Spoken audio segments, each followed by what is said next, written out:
and it came up with something in there, and the guy was looking around through my bag for ages, and then he saw this, and he thought it was an Olympic medal. He thought I'd won a medal, and so he said, and it's just something that they gave to all the journalists, but it looks a little bit like a medal, I guess, when it's sitting in here. But they gave these to all the journalists, and then he went off and told someone else that I had won a medal, and they all started looking at me, and I was like, oh no, it's not a medal, I'm not a weightlifter. What about you? I definitely want to go abroad, and I don't know if I'm going to be able to go to university because I'm starting university next year, so it's kind of a short time, but definitely do something because I have spent 5 months in England. Oh wow! Yeah, and it was an amazing experience, and maybe my plans are to live abroad, not here.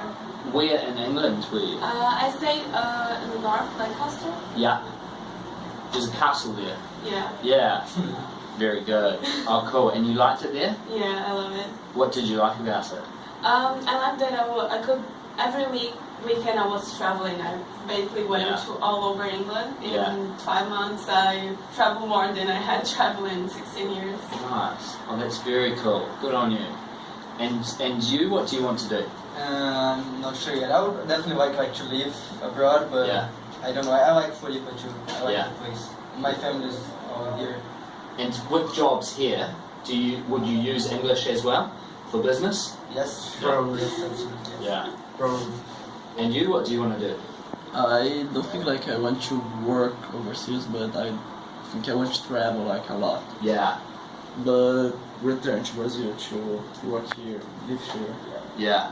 But I just don't know if Florianópolis. Yeah. Maybe São Paulo. São Paulo. Yeah.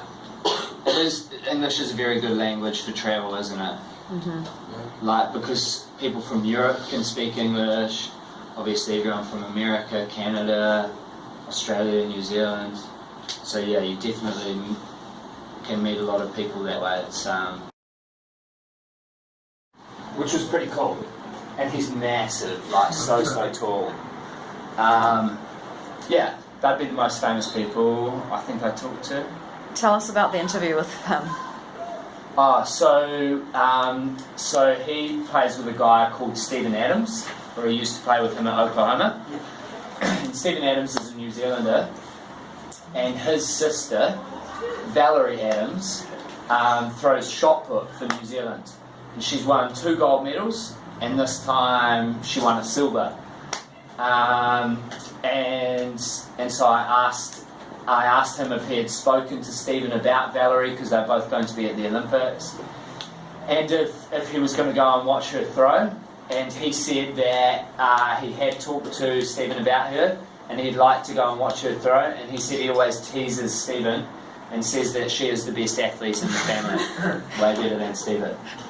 But what else was interesting that he said was that, so do you guys know this story about them staying on the boat? Yeah. Oh yes. Yeah. So they said.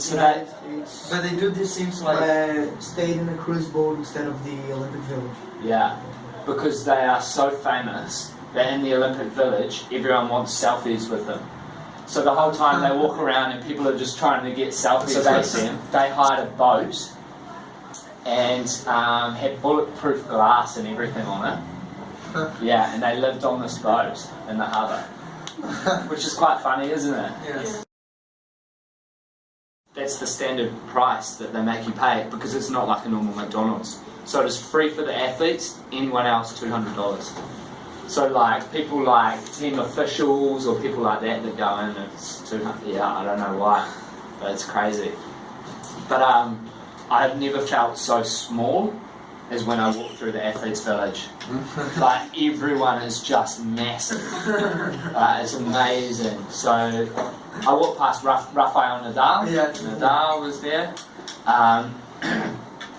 And yeah, it was really interesting. But it's really cool as well because everyone is in their team uniforms. So all the colours, so like, you know, the Netherlands are all in orange and stuff like that. So It's really, really interesting colours. The American team have, you know, red, white and blue over all their stuff, and they all wear their uniforms everywhere they go. So yeah, it was a cool experience.